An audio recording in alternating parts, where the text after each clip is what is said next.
Bueno, buenas tardes a todos y muchas gracias por acompañarnos en la sesión de hoy titulada Tromboprofilaxis, enfoque multidisciplinario.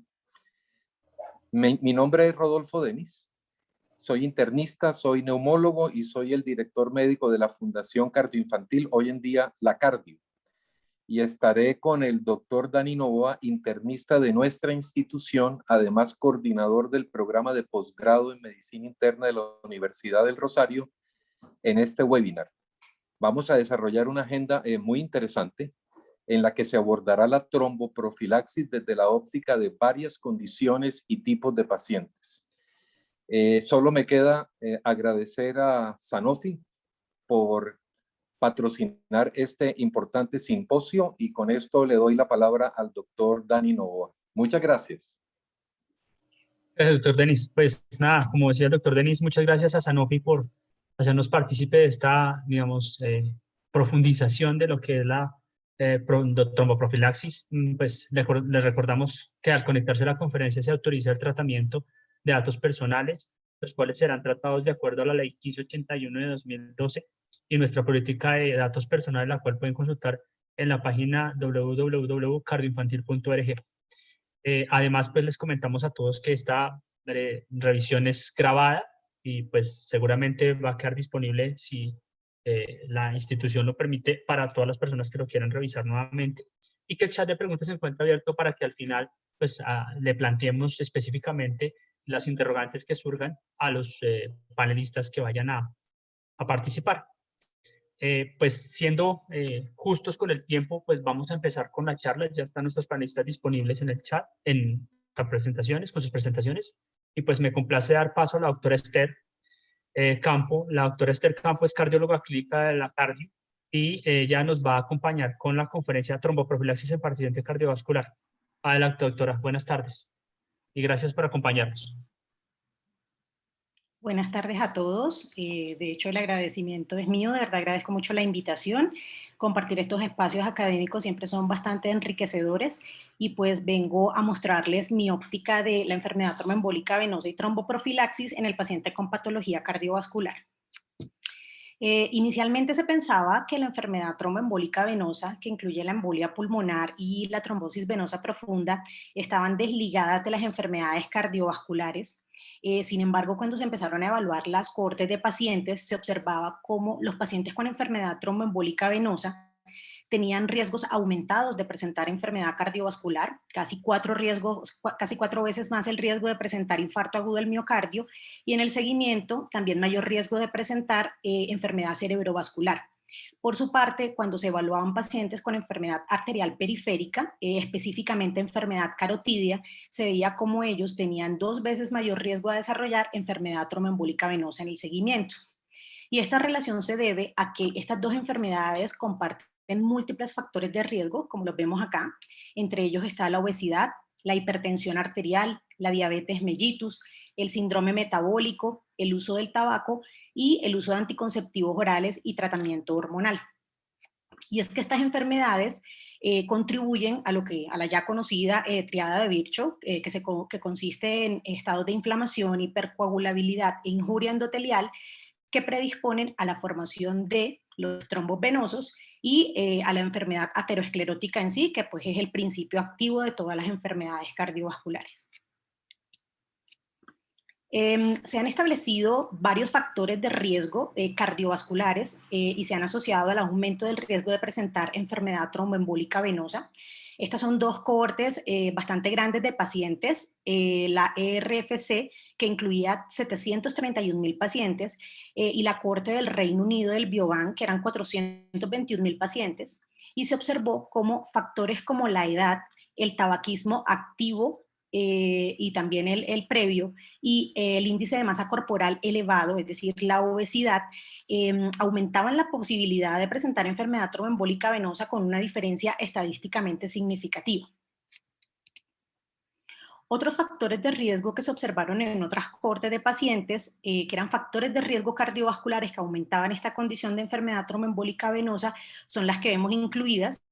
Esto fue un metaanálisis de 21 estudios de casos y controles y de cohortes que incluyeron casi 64.000 pacientes, en donde evidenciaron estos riesgos relativos para las condiciones como obesidad, con un índice de masa corporal por encima de 30, la hipertensión arterial, la diabetes mellitus, algo que a veces no tenemos en cuenta y que, como ven, tienen un RR bastante elevado, hasta 17.4, el perfil lipídico, entre ellos los triglicéridos elevados, y los niveles de HDL bajo también aumentaban el riesgo de esta condición.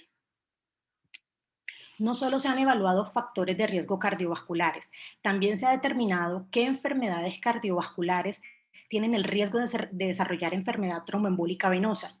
Entre ellos, ya lo mencionamos, la enfermedad arterial periférica con valores de OR de 7.1, la enfermedad cerebrovascular, y cabe resaltar que no solo la enfermedad cerebrovascular con secuelas importantes, sino la enfermedad cerebrovascular no debilitante.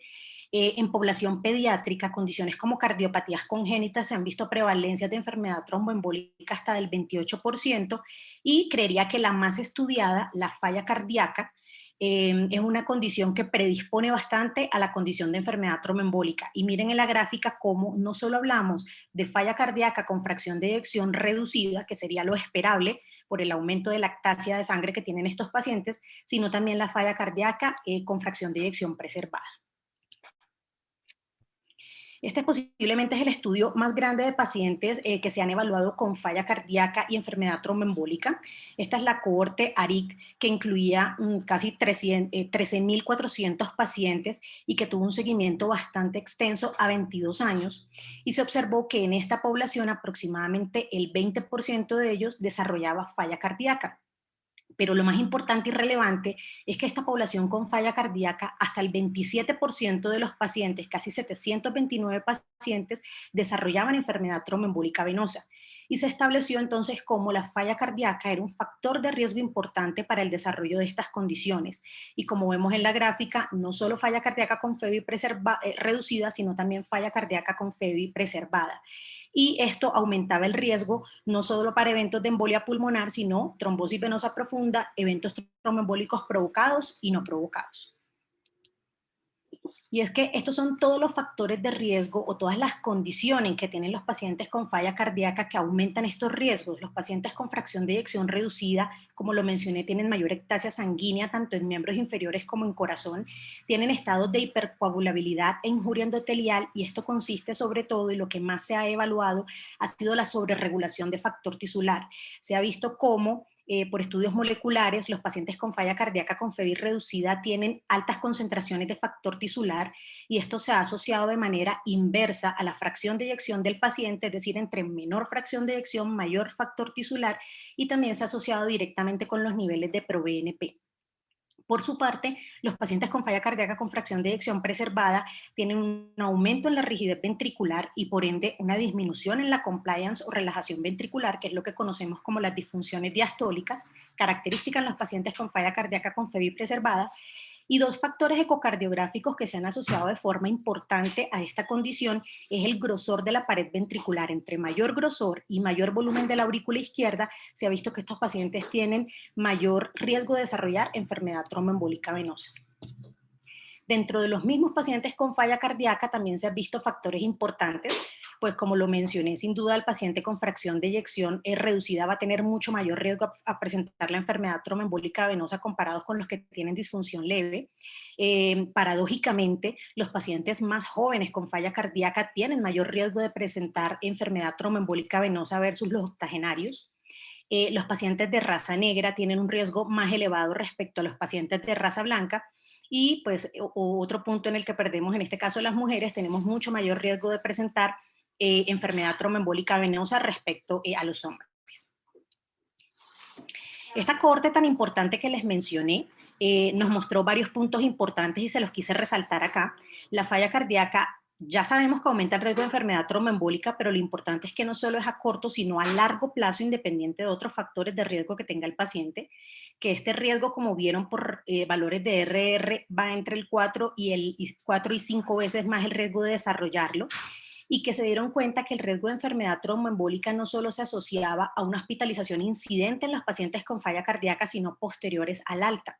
De hecho, en el estudio Extend Trial se vio cómo la falla cardíaca funcionaba como un factor de riesgo de probabilidad intermedia de desarrollar enfermedad tromboembólica, con una incidencia de esta enfermedad de 3 al 8% por año. En este estudio que les mencionaba de la ARIC de casi 13.400 pacientes, es donde se evidencia cómo a lo largo de todos los años en los que se hizo seguimiento a los pacientes, se evidenció que la enfermedad tromboembólica aumentaba progresivamente con el paso de los años, y en la gráfica de la derecha, cómo este riesgo estaba tanto en pacientes con FEBI preservada como con FEBI reducida. Es por este riesgo aumentado que tienen los pacientes con falla cardíaca a largo plazo que se han evaluado diferentes tipos de estudios para evaluar los beneficios de un tratamiento extendido de anticoagulación. La tromboprofilaxis, que ya es bastante conocida y que hablaremos más adelante, es bastante estandarizada, pero es importante tener en cuenta que se han evaluado tratamientos extendidos en pacientes, incluso los que no tienen un evento tromboembólico índice. Está en el estudio Apex Trial, esto es con la molécula del betrixaban, que no disponemos acá en Colombia, un inhibidor de factor 10A, que comparó el betrixaban oral con la enoxaparina en un tratamiento estandarizado de 10 a 14 días de hospitalización, y utilizaban betrixaban hasta 32 a 45 días, pero se enfocaron en una población muy específica y eran pacientes que tenían valores de dímero D elevado. En esta población no hubo diferencias, pero en otras poblaciones, cuando ya incluían muchos otros factores de riesgo, veían una menor incidencia. Sin embargo, el estudio no fue diseñado para esto. Y en esta población cabe resaltar que hasta el 44% de los pacientes su hospitalización índice se debía a una falla cardíaca descompensada. El Magellan, que es un estudio de rivaroxaban muy parecido al anterior, que incluía también 32% de pacientes con falla cardíaca, mostró que el esquema de rivaroxaban oral desde la hospitalización y luego extendido hasta 35 días, comparado con la tromboprofilaxis estándar con heparinas de bajo peso, era no inferior en la hospitalización estándar o en los primeros días de tratamiento, y a largo plazo redujo el riesgo de enfermedad tromboembólica venosa cuando se extendía este tiempo. Claramente, pues con un aumento claro en el riesgo de los sangrados. Y el Stent Trial, que pues no era para esta finalidad específicamente, porque estos ya eran pacientes que tenían una enfermedad tromboembólica o un evento tromboembólico agudo, pero ellos sí observaban que si después de los 3 a 6 meses convencionales que utilizaban la anticoagulación se extendía el tratamiento de estos pacientes, podían tener una reducción de eventos tromboembólicos hasta del 75% versus el placebo. Entonces, ya para enfocarnos en el tema de prevención en estos pacientes con alto riesgo que ya vimos que son los de falla cardíaca y otras enfermedades cardiovasculares, ¿cuáles son los pilares de prevención? Primero, y no menos importante, de hecho de los más relevantes, están todas las medidas no farmacológicas que incluyen los cambios en el estilo de vida, incluir dieta y ejercicio para metas de peso, porque ya vimos que la obesidad y los índices de masa corporal elevados son un importante factor de riesgo para el desarrollo de enfermedad tromboembólica, la suspensión del tabaco, recurrir a grupos de soporte y del manejo del tabaquismo para suspenderlo, dado que es un factor de riesgo modificable para esta enfermedad, el manejo de las comorbilidades, como vimos que el perfil lipídico elevado, la hipertensión y la diabetes aumentan la probabilidad de la enfermedad tromboembólica, y el tratamiento farmacológico preventivo, que es la tromboprofilaxis que conocemos. Tenemos para tromboprofilaxis el estudio Prevent Trial de dalteparina, que evidenció cómo a dosis de 5.000 unidades cada 24 horas se disminuía los eventos de trombosis venosa hasta en un 27%, y que este estudio incluyó hasta 43% de pacientes con falla cardíaca. Y de los estudios más antiguos, pero bastante conocidos, el Medenox Trial, que incluyó 1.100 pacientes aproximadamente de diferentes centros y países, donde se evaluaron diferentes dosis de enoxaparina a 20 miligramos, a 40 miligramos, y el placebo, con una población bastante importante con falla cardíaca, que era el 34%, y como ven en la gráfica de la derecha, una reducción hasta del 63% de los pacientes para reducir pues, el riesgo de presentar enfermedad tromboembólica venosa. Es entonces como de esta manera la FDA, con los estudios que le mencioné, ha aprobado las siguientes opciones para prevención de enfermedad tromboembólica: las heparinas de bajo peso, dalteparina y enoxaparina para pacientes hospitalizados, y para pacientes hospitalizados y a largo plazo, la FDA aprobó tanto el rivaroxaban como el betrixaban.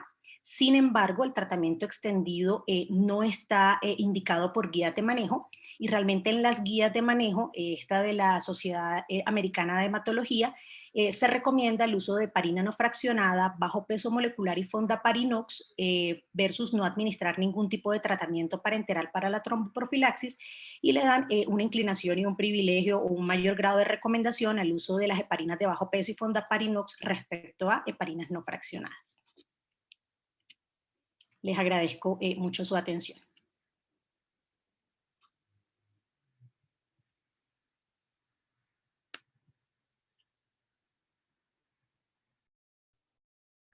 Muchas gracias, doctora Esther. Muy interesante el contexto que nos coloca su universidad acerca de la parte cardiovascular.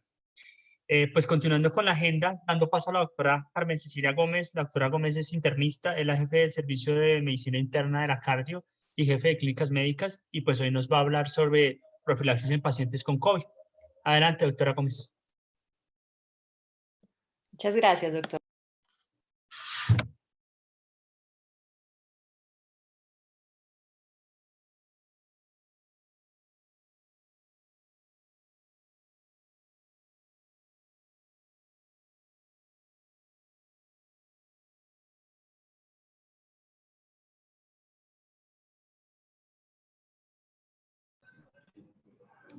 Doctora, vemos su pantalla, pero no la oímos.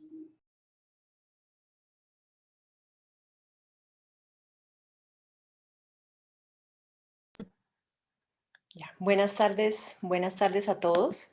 Es un placer para mí estar con ustedes esta tarde para revisar un tema muy importante que ha presentado gran auge en esta pandemia, y es la tromboprofilaxis en pacientes con COVID-19.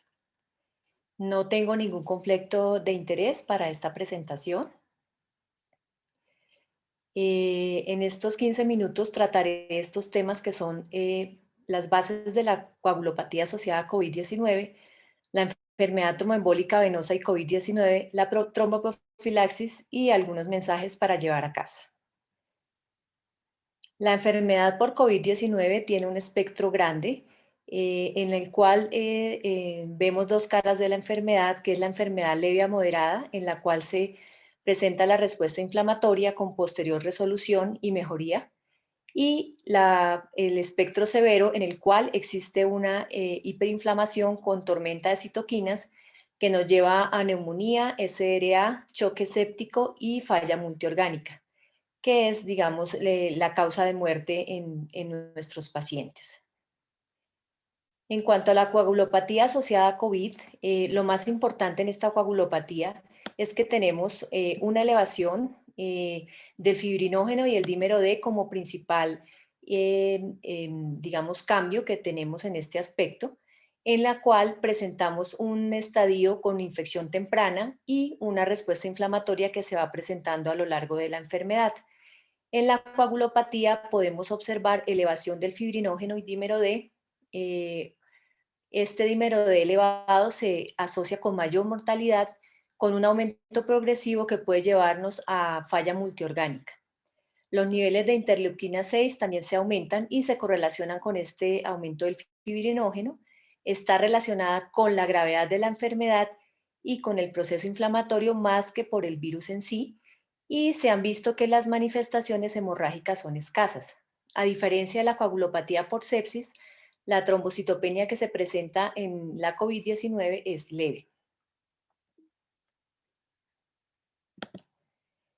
También existen, digamos, teorías que se han podido demostrar en las cuales el virus ataca directamente las células endoteliales, produciendo disfunción endotelial, lo cual lleva a una activación de la cascada de la coagulación, en la cual hay una respuesta exagerada y un síndrome de hipercoagulabilidad. Se pierde digamos, la homeostasis del sistema renina-angiotensina, y esto nos va a llevar a una vasoconstricción e inflamación que puede traer como las consecuencias del síndrome de hipercoagulabilidad.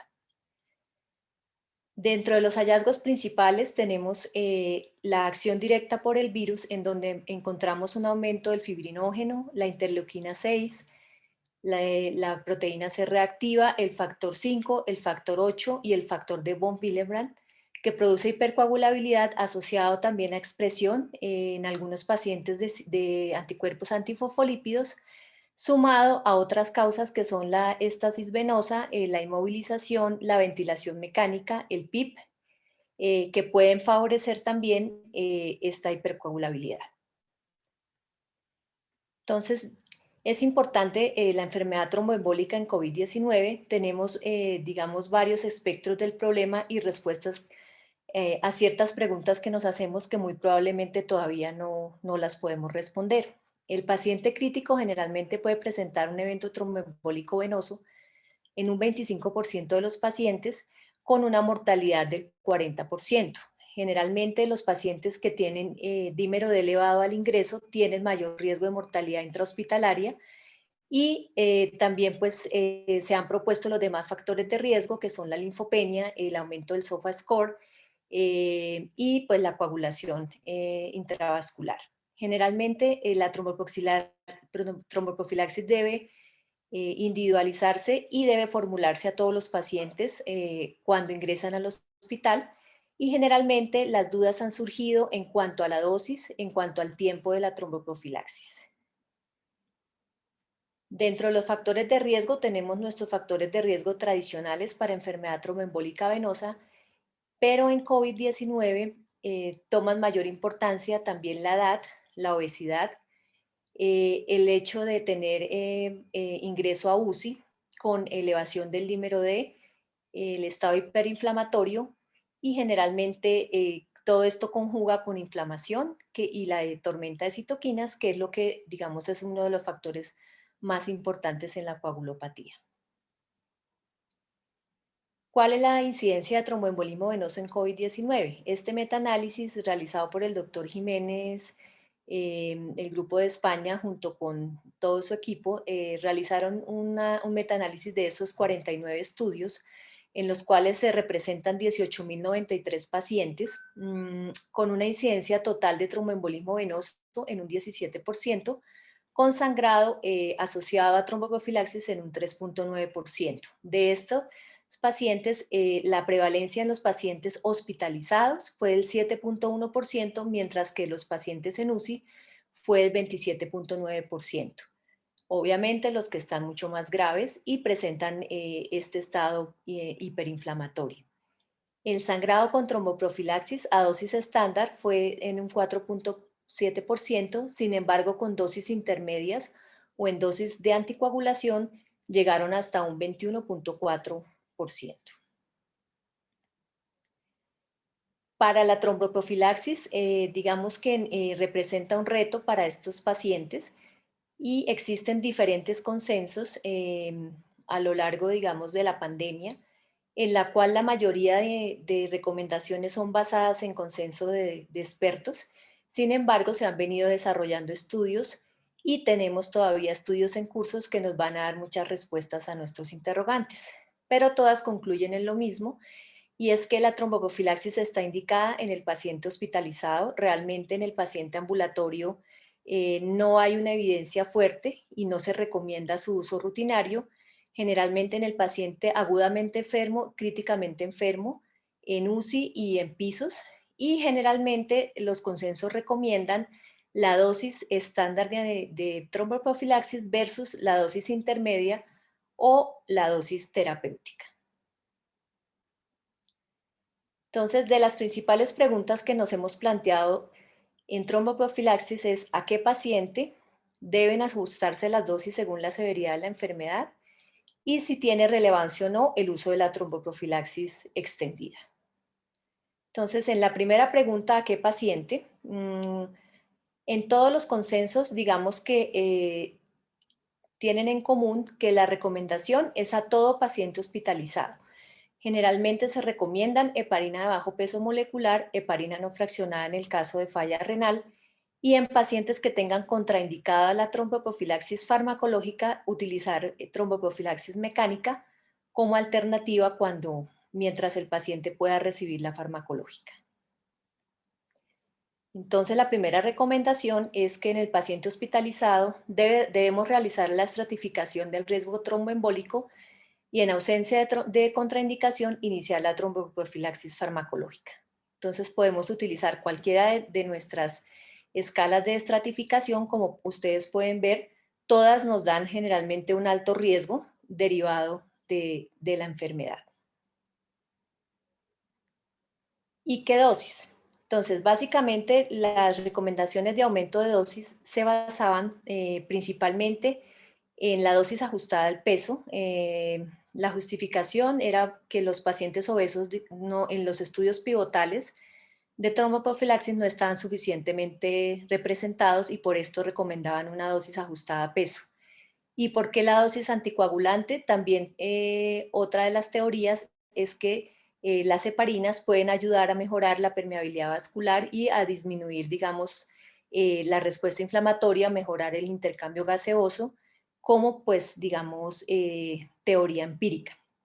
Entonces, a lo largo también de todo este tiempo se han desarrollado varios estudios en los cuales tienen en común que utilizaron dosis intermedias o dosis terapéuticas en los pacientes utilizando heparina de bajo peso molecular como comparador versus dosis intermedias y de anticoagulación, al igual que algunos anticoagulantes orales tipo DOAC. Dentro de estos estudios se destacan el Inspiration, que es digamos, un estudio en el cual compararon la dosis intermedia versus la dosis estándar con heparina de bajo peso molecular en los pacientes que van a UCI.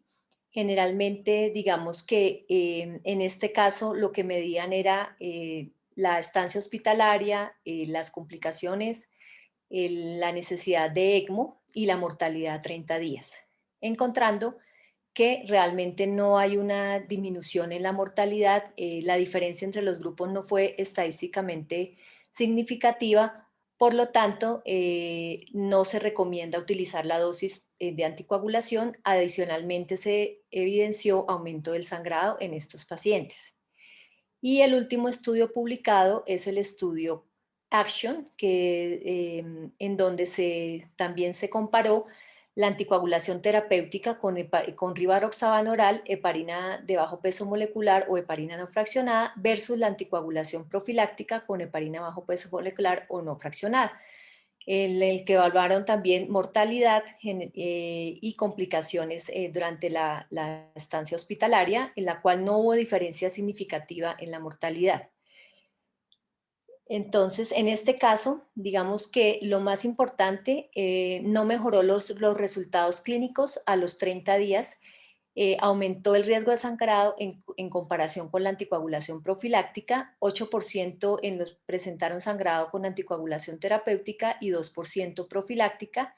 No hubo diferencias en tiempo hasta la muerte, duración de la hospitalización y duración del oxígeno suplementario. En este estudio se incluyeron pacientes hospitalizados en sala general.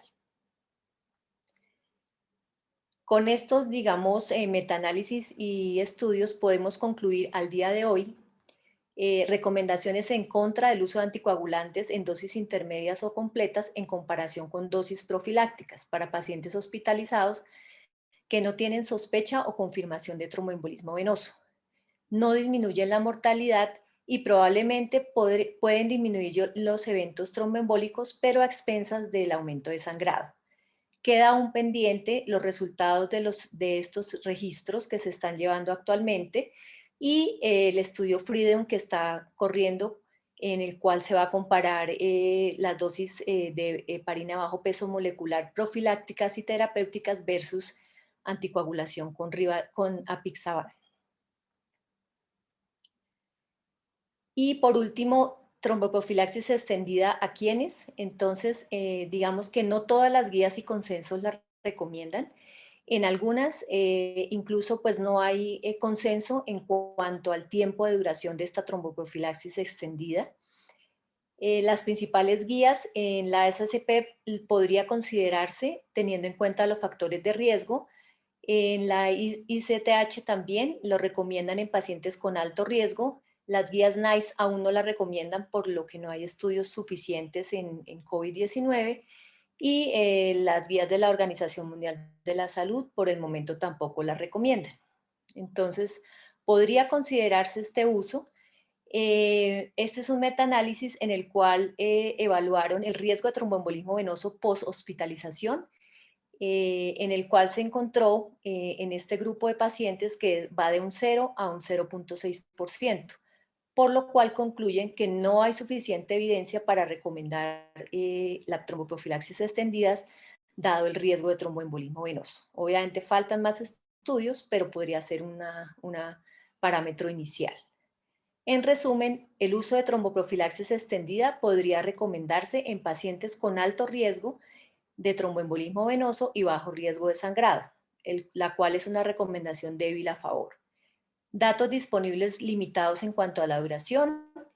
Algunos conceptos lo recomiendan 7 días, otros hasta 14 días, y otros lo recomiendan una vez el paciente recobre la movilidad, cuando se retire el oxígeno suplementario y pueda movilizarse libremente en su casa. ¿Cuáles serían los factores de alto riesgo para decir que debemos recomendarla? En pacientes que tengan movilidad reducida o inmovilidad severa, coexistencia de condiciones como el cáncer, tromboembolia venosa previa, dímero D mayor a 2 veces el límite normal, la estancia en UCI y la trombofilia. Entonces, ¿cuáles serían mis mensajes para llevar a casa? Primero, tener en cuenta que la COVID-19 es un estado protrombótico que lleva a un aumento en la incidencia del tromboembolismo venoso. En pacientes hospitalizados con COVID-19 se recomienda el uso de tromboprofilaxis y no está recomendado en el paciente ambulatorio con enfermedad leve de bajo riesgo. Se recomienda el uso de heparina bajo peso molecular o heparina no fraccionada para tromboprofilaxis farmacológicas, en la cual se recomienda predominantemente la dosis profiláctica estándar y se deja a consideración dosis intermedias y dosis altas, las cuales todavía están en discusión. Estas dosis de anticoagulación intermedias o completas no reducen la mortalidad, sin embargo pueden disminuir la cantidad de eventos tromboembólicos, pero con aumento en riesgo de sangrado, lo cual tendríamos que evaluar individual en cada paciente. No se recomienda tromboprofilaxis en dosis intermedias o completas sin sospecha o confirmación del tromboembolismo venoso, y podría utilizarse la tromboprofilaxis extendida en casos individualizados con alto riesgo de tromboembolismo venoso y bajo riesgo de sangrado. Definitivamente todavía hay cosas por aprender y esperemos que los próximos estudios nos den una luz más amplia en cuanto a la tromboprofilaxis en los pacientes COVID-19. Muchas gracias. Muchas gracias, doctora Gómez. Muy interesante y muy contextualizada la información. Les recuerdo que a través del chat pueden ir dejando sus preguntas, pues las contestarán los panelistas al final de las intervenciones. Es un gusto para mí presentar al doctor William Mantilla. El doctor Mantilla es oncólogo, es el jefe del Servicio de Hematología y Oncología de nuestra institución y en su conferencia nos hablará acerca de la tromboprofilaxis en el paciente oncológico. Bienvenido, doctor Mantilla. Muy buenas noches, doctor Novoa, doctor Denis, y muy buenas noches a todas las personas que nos acompañan hoy.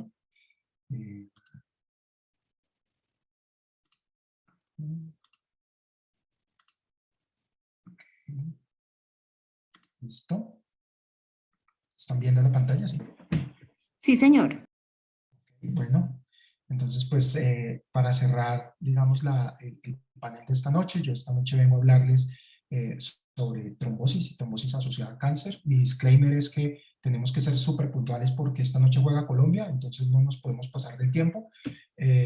Para empezar a hablar de trombosis y cáncer, sin duda alguna, pues uno tiene que recordar a Armand Trousseau y su descripción, que fue tal vez la primera persona que describió la relación entre cáncer y trombosis por allá a final del siglo XIX. Cosas de la vida. Esta frase también es de Armand Trousseau, I am lost. the phlebitis that just appeared, and tonight leave me no doubt that's the nature of my illness. Tenía una trombosis asociada a un CA de estómago y terminó falleciendo por su cáncer de estómago, el doctor Armand Trousseau. El diagnóstico de cáncer, pues como ya lo sabemos, se relaciona de una manera muy importante con el riesgo de aparición de enfermedad tromboembólica. Si nosotros miramos en general todos los cánceres, digamos como una bolsa común, el riesgo de presentar una trombosis se aumenta más o menos en 4.1 una vez, pero si empezamos a mirar, digamos, como algunas características especiales del cáncer, como por ejemplo específicamente los pacientes que reciben quimioterapia, este riesgo se puede aumentar hasta 6.5 veces.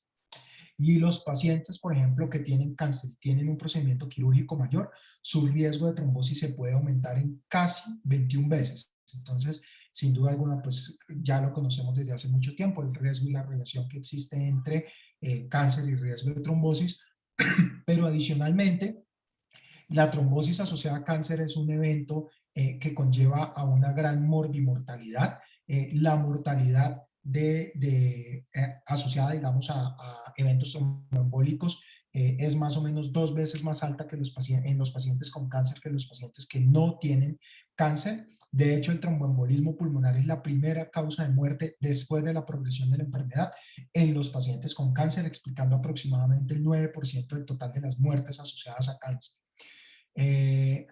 Nuevamente, volviendo digamos, a intentar disgregar, y esto va a ser muy, muy importante más adelante, lo vamos a ver, en qué pacientes con cáncer son los que más riesgo tienen de trombosis, porque no es una población homogénea.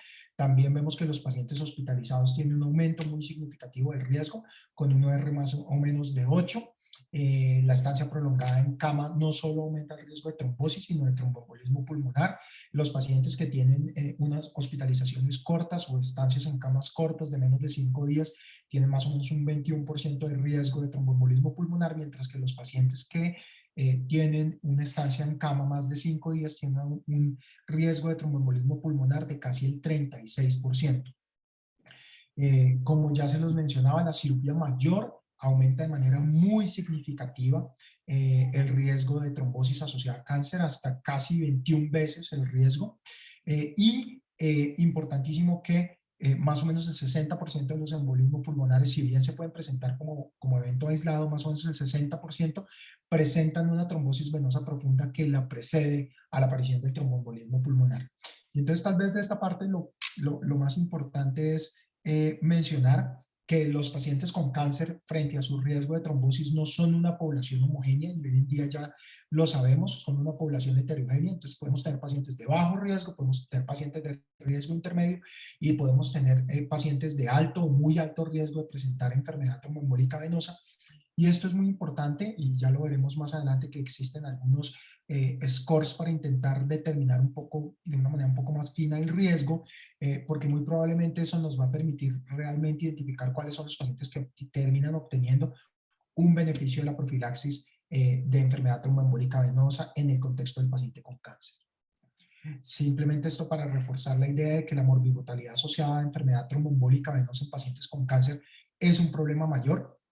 Aquí lo que vemos en las barras verdes claras y en una serie de años es cómo se comporta la mortalidad global de los pacientes con cáncer, y cómo esa mortalidad en las barras verdes oscuras se dispara cuando el paciente tiene cáncer y tiene una enfermedad tromboembólica venosa.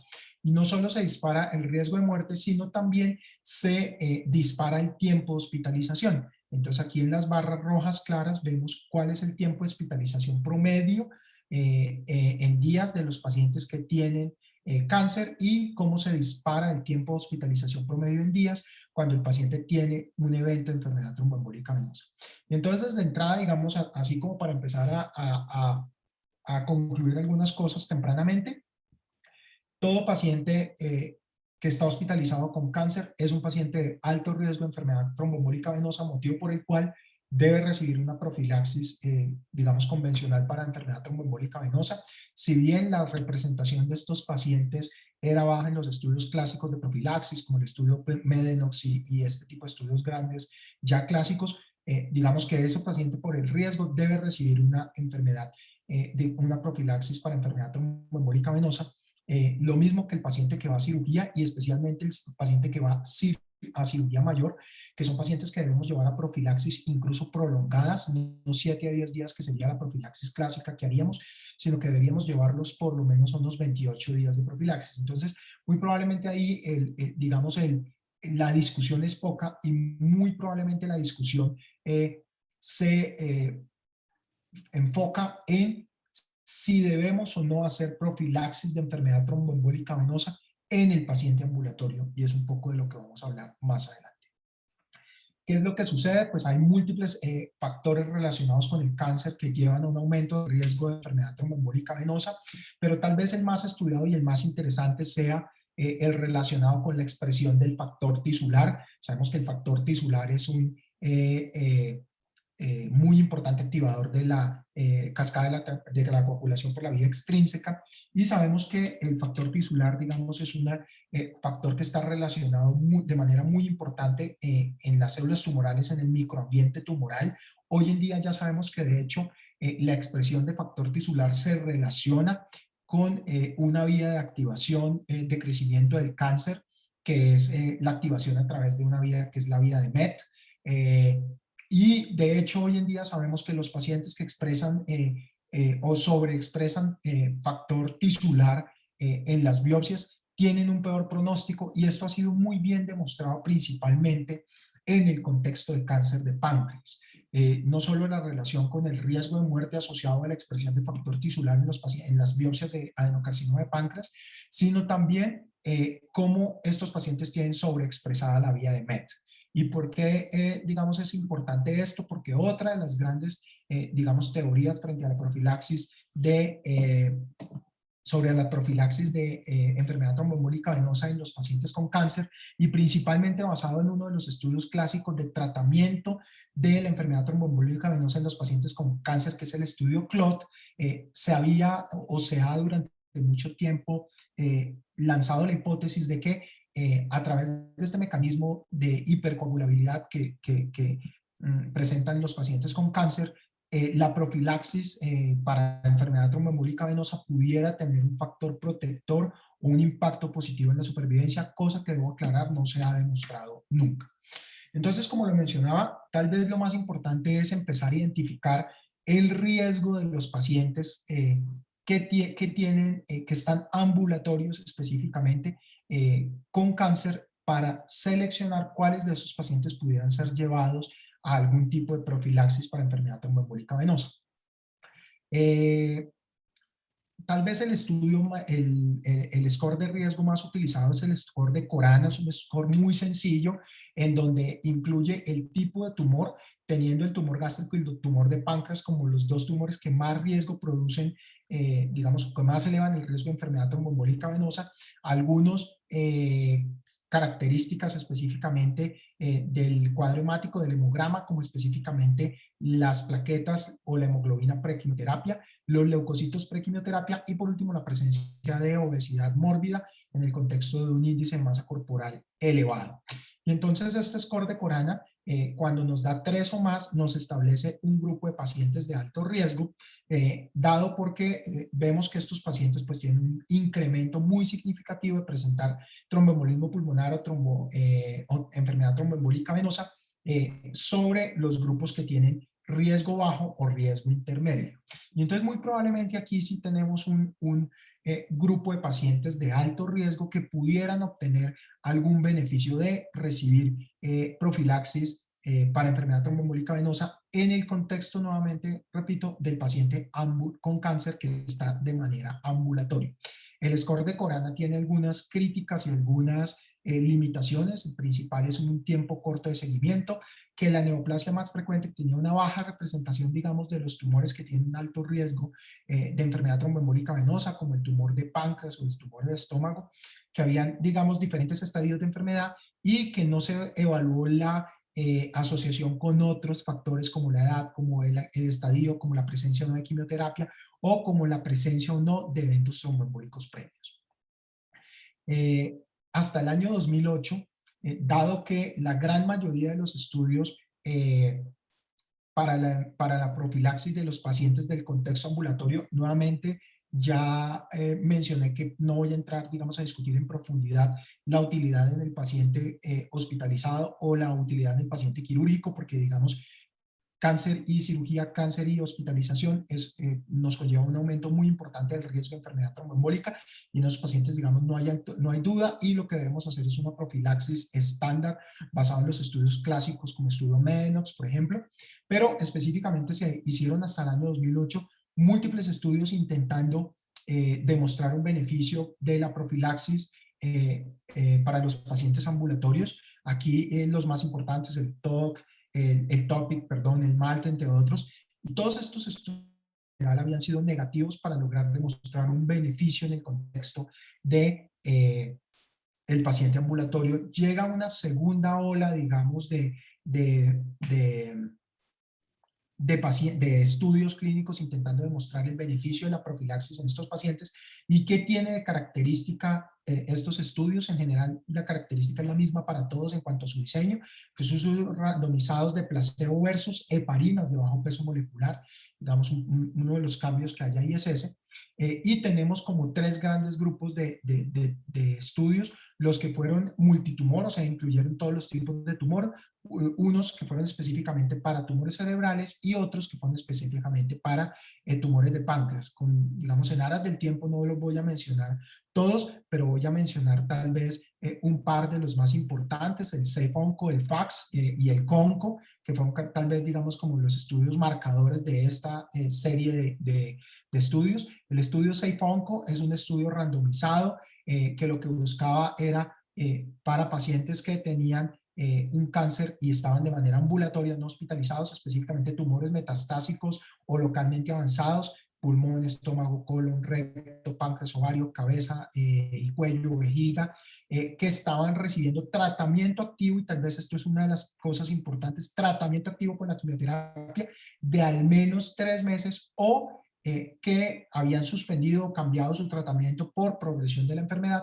Y el estudio lo que buscaba era comparar placebo contra semuloparina, no disponible en el país, y su objetivo primario era disminuir el riesgo de enfermedad tromboembólica venosa, enfermedad tromboembólica pulmonar no fatal o muerte por enfermedad tromboembólica venosa. Obviamente, como todos los estudios de profilaxis, el principal factor de objetivo de seguridad era la evaluación del sangrado clínicamente relevante.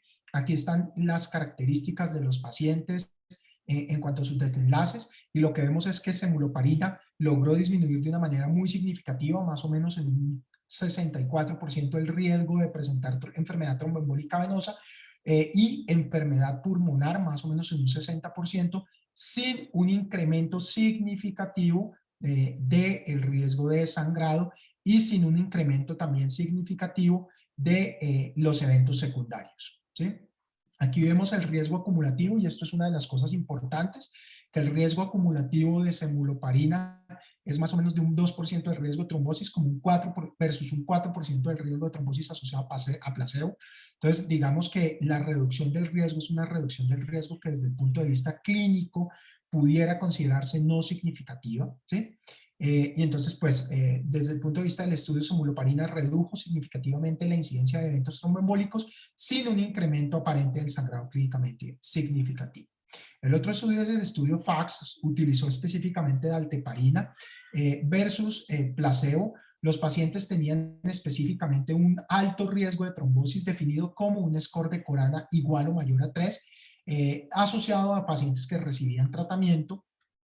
Estas son las características basales del estudio, en donde vemos, digamos, una representación importante específicamente de tumores gastrointestinales o tumores pancreáticos, que eran más o menos el 50% de la población total, ¿sí? Y lo que termina encontrando es que hay una reducción muy significativa del riesgo de enfermedad tromboembólica. Vemos que estos pacientes de placebo tenían un riesgo de enfermedad tromboembólica de casi el 21%, y el uso del anticoagulante de dalteparina lo redujo más o menos un 12%, una reducción aproximada del 50%, pero a costa de un incremento significativo, a diferencia del estudio de semuloparina, del riesgo de sangrado mayor o clínicamente significativo.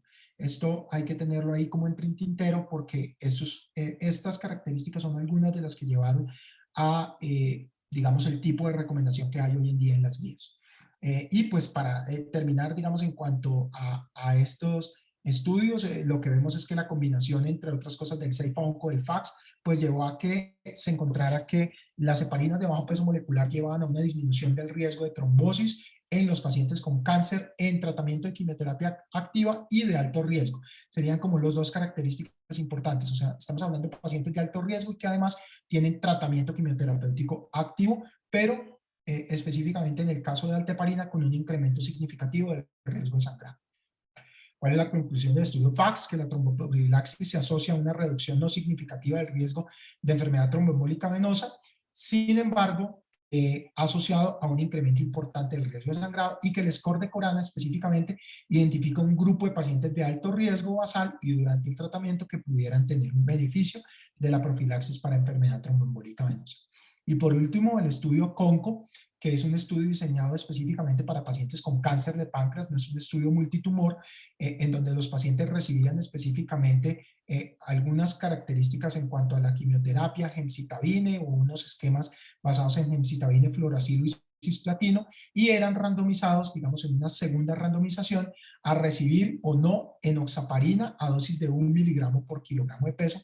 Y lo que vemos específicamente es que los pacientes en este estudio presentan una reducción significativa, nuevamente de aproximadamente el 60% del riesgo de sangrado, de enfermedad tromboembólica sintomática específicamente, sin un incremento significativo del riesgo de hemorragia, ¿sí? En este estudio específicamente, nuevamente resaltar que los 3 estudios tienen como característica la selección de pacientes con tumores de alto riesgo y en tratamiento quimioterapéutico activo. La conclusión aproximadamente la misma, pero solo, digamos, seleccionada en el grupo de pacientes con carcinoma de páncreas en tratamiento activo con una reducción del riesgo de enfermedad tromboembólica venosa sin un incremento del riesgo de sangrado. Hay un par de metaanálisis que reducen los hallazgos. El estudio del doctor Dinocio, que es el digamos, encabezado por Cochrane, y un metaanálisis publicado en New England Journal of Medicine, en donde tienen unos resultados muy similares los dos, una reducción del riesgo relativo, una reducción del riesgo de más o menos un 40% de los pacientes que reciben heparinas de bajo peso molecular, sin diferencias significativas en las complicaciones hemorrágicas, y más o menos necesitamos tratar 60 pacientes con cáncer de alto riesgo y tratamiento activo para reducir un episodio de enfermedad tromboembólica venosa. Ya entrando en el detalle de la charla, ya tal vez un poco lo nuevo que hay frente a esto, tenemos obviamente los nuevos anticoagulantes orales, que ya no son nuevos, y que bien se han probado en este contexto. Tal vez el principal caveat que tienen estos dos estudios es que los dos se hicieron contra placebo, y algunas personas, digamos, argumentarían que ya teníamos un posible tratamiento que era la heparina de bajo peso molecular. El primero de esos es el estudio AVER, que utilizó apixaban. Los pacientes eran randomizados a recibir o no apixaban. Las características de los pacientes eran pacientes que tenían un alto riesgo por, nuevamente, score de CONCO mayor a 2, y el desenlace primario era el riesgo de enfermedad tromboembólica venosa. El riesgo de enfermedad, estas son las características de base de los pacientes, en donde vemos específicamente, digamos que los pacientes estaban, pues estas son las características, eran 2 grupos adecuadamente balanceados, y lo que se encontró con apixaban es que se redujo el riesgo de enfermedad tromboembólica venosa en aproximadamente un 60%, ¿sí? Sin embargo, con un incremento del riesgo de sangrado mayor, específicamente con apixaban, ¿sí? Sin ninguna diferencia, y estos estudios buscaron mirar un poco qué impacto pudiera tener la anticoagulación en el riesgo de muerte. No tuvo ninguna, digamos, significativa sobre el riesgo de progresión del cáncer, pero llamativamente hubo más episodios de sepsis en el grupo apixaban, teniendo en cuenta que había también más episodios de sangrado.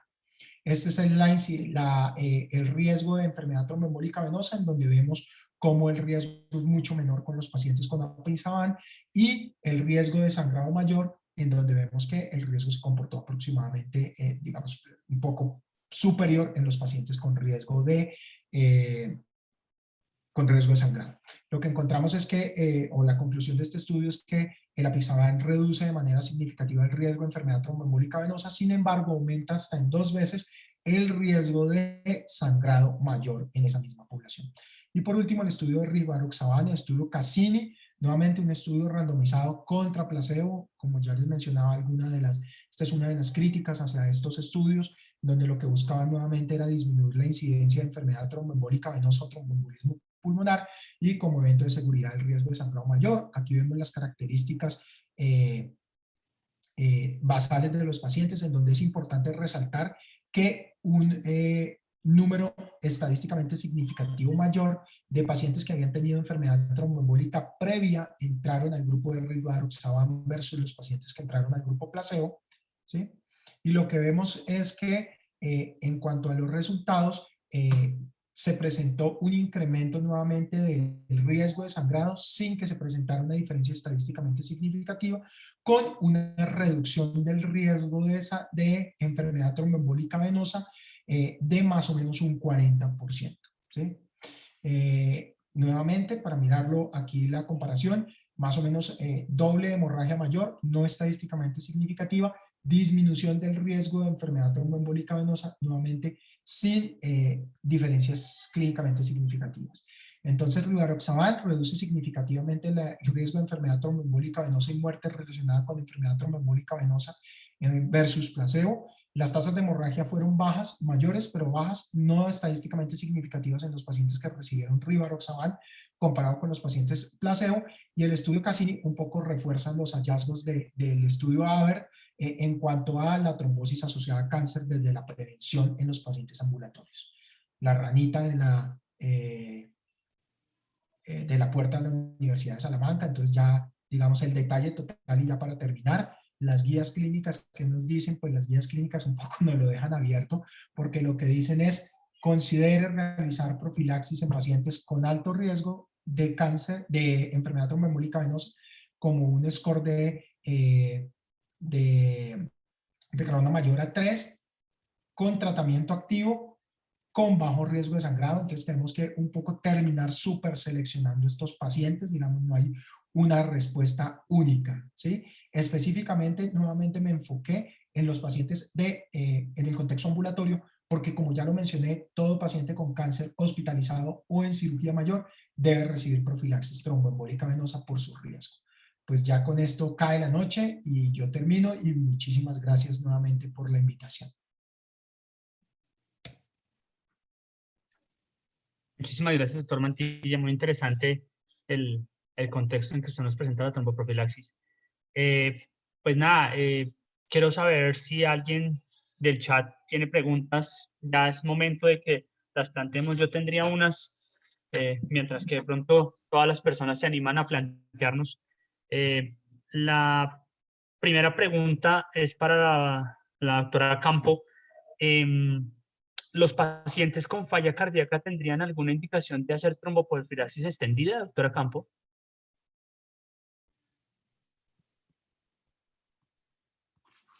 Bueno, buenas noches. Pues digamos que no encontré dentro de todos los estudios una evidencia como muy fuerte solo para los pacientes con falla cardíaca. De hecho, lo que encontraba era una población bastante grande de pacientes en los estudios de tratamiento extendido.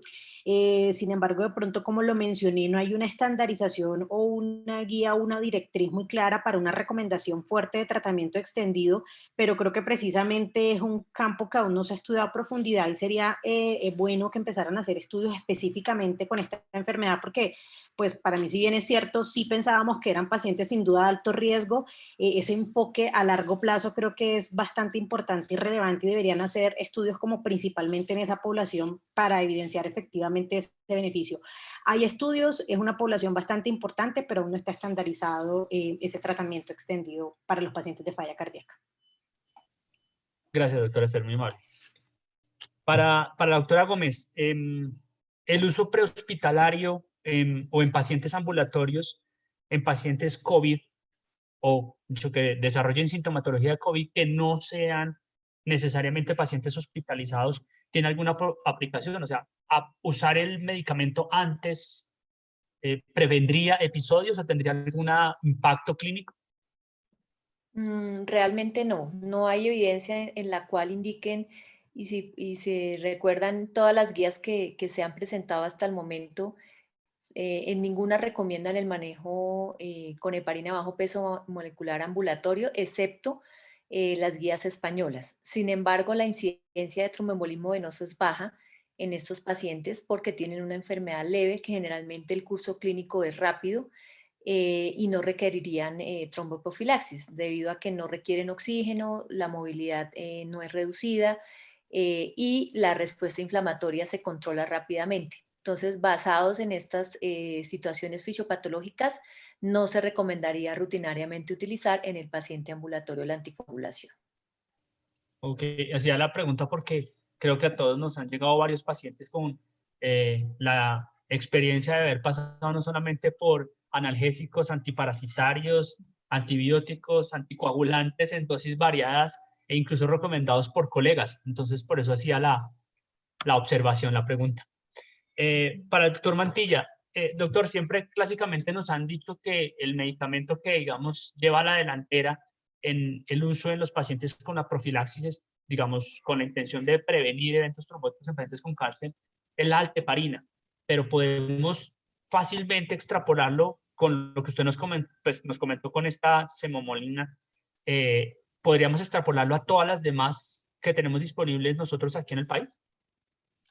Esa es una muy buena pregunta, doctor Novoa. Digamos, yo creo que hay como dos escenarios. ¿Por qué la alteparina, digamos, está tan relacionada con el manejo de los pacientes con cáncer? Específicamente por el estudio CLOT, digamos, y el estudio CLOT específicamente es para tratamiento de enfermedad venosa, o sea, no como profilaxis. Cuando uno revisa los estudios de profilaxis específicamente, por ejemplo, el estudio CONCO, el MEDENOX, digamos, todos los estudios clásicos utilizan específicamente heparina bajo peso molecular, enoxaparina, o sea, desde el punto de vista de profilaxis, yo creo que puede utilizarse cualquier heparina, digamos, sin distinción de una sobre otra. Un poquito diferente es el tratamiento, específicamente porque el estudio, digamos, grande que se hizo fue el estudio CLOC para el tratamiento de enfermedad tromboembólica venosa versus warfarina, que sin duda alguna las heparinas de bajo peso molecular son superiores a las antagonistas de vitamina K, y el estudio CLOC, digamos, fue el estudio como clásico de esto. Sin embargo, hay estudios de enoxaparina que también demuestran superioridad sobre warfarina en el contexto del tratamiento de enfermedad tromboembólica venosa. Entonces, yo tampoco tengo tan claro que para el manejo de enfermedad tromboembólica venosa el único anticoagulante que vamos a utilizar es la alteparina. ¿Qué tiene la alteparina, digamos, de cómodo para los pacientes? Es que la mayoría de estos pacientes, como en teoría los tenemos en un contexto de una situación no reversible, ¿cierto? Motivo por el cual estos pacientes van a quedar con anticoagulación permanente, era cómodo tener una heparina bajo peso molecular que permitía la administración de una sola vez al día, ¿cierto? Que el paciente se tuviera que apoyar una sola vez y no múltiples. Sin embargo, recordemos que ya hay un par de estudios muy interesantes con nuevos anticoagulantes orales que se comparan específicamente con la alteparina y que son no inferiores. Entonces, hoy en día yo creo que, por ejemplo, muchos de estos pacientes que tenían cáncer en el contexto de tratamiento de enfermedad tromboembólica venosa pudieran llegar a recibir perfectamente un anticoagulante oral novedoso tipo apixaban, rivaroxaban, dabigatran, todos estos medicamentos. Entonces yo creo que, digamos, el papel de la alteparina sí fue, digamos, un estudio pivotal importante que cambió un poco, digamos, el escenario como tratábamos estos pacientes frente a la historia de warfarina. Hoy en día no, ya tenemos suficiente información para saber que en la profilaxis podemos utilizar cualquiera y en el tratamiento no solo podemos utilizar cualquiera, sino incluso podemos utilizar, por ejemplo, otros medicamentos orales que van a dar mucha más comodidad a este grupo de pacientes, ¿no? Doctor, muchas gracias. Doctor Esther, una pregunta. Los pacientes con fallas cardíacas refractarias, digamos que en la cardio hay una clínica de falla cardíaca y manejan estos pacientes hospitalizándolos por algunas horas para darles manejos farmacológicos. ¿Estos pacientes tendrían alguna especial, digamos, estrategia de prevención más allá del estilo de vida, del manejo de la compensación de la falla, desde el punto de vista de la profilaxis anticoagulante, o hace parte más como de la individualidad del caso de cada paciente? En este caso estaríamos hablando de enfermedad tromboembólica o ya de condiciones procoagulantes diferentes, por ejemplo, falla cardíaca y trombos intracavitarios o algo Por parecido. ejemplo, digamos, en pacientes que ya tengan establecido, digamos, que ya tenga un primer episodio de alguno de ellos, ¿habría alguna consideración de extender en ellos más manejo farmacológico por el hecho de tener esta falla? Pues digamos que si hablamos de otras condiciones procoagulantes diferentes a enfermedad tromboembólica, las guías sí nos estandarizan mucho que estos pacientes de falla cardíaca, porque digamos que nos vemos muy tentados a que con esas fracciones de eyecciones tan deprimidas y esas formaciones de trombos intracavitarios que a veces vemos, nos preguntamos si realmente valdría la pena prevenir la formación de esos trombos, etcétera, hablando de unas estrategias de anticoagulación antes de que se genere esa complicación. Pero tenemos pautas muy claras y muy establecidas de que para manejo de anticoagulación netamente en esa población, sea ya con un diagnóstico o con una condición establecida de trombosis, sean trombos intracavitarios, sea fibrilación auricular, sea tromboembolismo, sea TBP, de pronto la población que está un poquito más en riesgo son esas fallas cardíacas de etiología isquémica, que tienen compromiso de descendente anterior, donde quedan los apex aquinéticos y que con mucha frecuencia vemos que después del evento agudo, a las pocas semanas, el paciente ya empieza a desarrollar este tipo de condiciones. Sin embargo, todavía no hay una estandarización o una dosis profiláctica para la formación de estos eventos trombóticos como tal. Y como lo mencionaba ya en lo que respecta a enfermedad tromboembólica venosa, yo pienso que son poblaciones, los pacientes con falla cardíaca, de los que sin duda se benefician de que una vez se haga el tratamiento propio del evento tromboembólico venoso, se puedan beneficiar de tratamiento extendido. Son sin duda escenarios diferentes, pero posiblemente algo muy parecido a lo que hablan con el cáncer, porque son factores de riesgo que no se quitan en el paciente, que van a ser permanentes y que creo que habría que considerar pensar en ese tratamiento extendido ya después de un evento inicial. Doctora, muchas gracias. Doctora Gómez, desde su perspectiva, ¿algún paciente o los pacientes nuestros que desarrollan COVID, que sobreviven al COVID, que salen con fenómenos tromboembólicos de miembros inferiores exclusivamente o embolismo pulmonar, más allá de lo que consideramos que el COVID es una causa provocada, digamos, es una causa específica de fenómeno trombótico, ¿habría alguna consideración para extender más allá de los 3 o 6 meses desde la perspectiva de nuestra población? Digamos, no tanto de los estudios, sino nosotros tendríamos que tener alguna particularidad en nuestra gente. No, realmente en la mayoría de estudios lo que muestra es que la respuesta inflamatoria del COVID generalmente empieza a mejorar más o menos entre el primer mes y los 45 días de haberse instaurado la enfermedad. Entonces, realmente este factor de riesgo de hipercoagulabilidad pues disminuye y por eso se recomienda 3 meses de tratamiento anticoagulante. Tendríamos especial consideración en pacientes en los cuales se perpetúe ese riesgo de hipercoagulabilidad, que son básicamente los pacientes con cáncer, y en los pacientes en los cuales haya eventos tromboembólicos previos. Digamos que en esos pacientes lo trataríamos como cualquier evento tromboembólico en el cual tendríamos que mirar riesgo-beneficio en cuanto a extender la anticoagulación, la cual podemos dar incluso hasta 9 meses o a 1 año, y después con dosis disminuidas, que por ejemplo en rivaroxaban y apixaban, en la cual digamos se ha mostrado igual eficacia con estas dosis luego de haber completado como la fase inicial de anticoagulación. De resto, pues realmente no habría como una indicación específica para prolongar la anticoagulación en los pacientes COVID-19. Doctora, muchas gracias. Y doctor Mantilla, ¿usted recomendaría, yo sé que es un poco difícil e incluso hasta comprometer la pregunta, pero usted recomendaría, después de que los comentó que pues pueden ser utilizados cualquier medicamento, las heparinas de bajo peso molecular o fundaparinus sobre los anticoagulantes orales o al revés en algún tipo de paciente en particular en cáncer? O sea, ¿elegiría más el DOAC que las inyectadas? Es una muy buena pregunta. Digamos, es una pregunta compleja.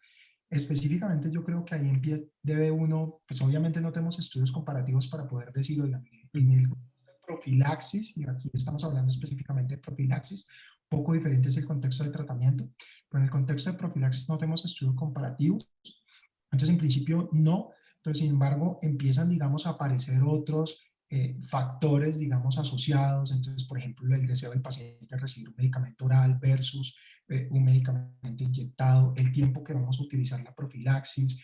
Muy probablemente, digamos, los medicamentos inyectados, las operaciones de bajo peso molecular, tendrán un papel mucho mayor, específicamente en el contexto, por ejemplo, un paciente hospitalizado, un paciente quirúrgico, por el mismo manejo, digamos, un poco más sencillo que tiene en caso de que tenga que cambiar, suspender, revertir la anticoagulación versus un anticoagulante oral novedoso, versus, por ejemplo, un paciente que va a recibir un cáncer de páncreas de alto riesgo en tratamiento quimioterapéutico activo, que decidí iniciarle la profilaxis ambulatoria mientras tiene su tratamiento activo de cáncer. Entonces, muy probablemente ahí un poco preferiría yo un tratamiento oral sobre un tratamiento, digamos, endovenoso.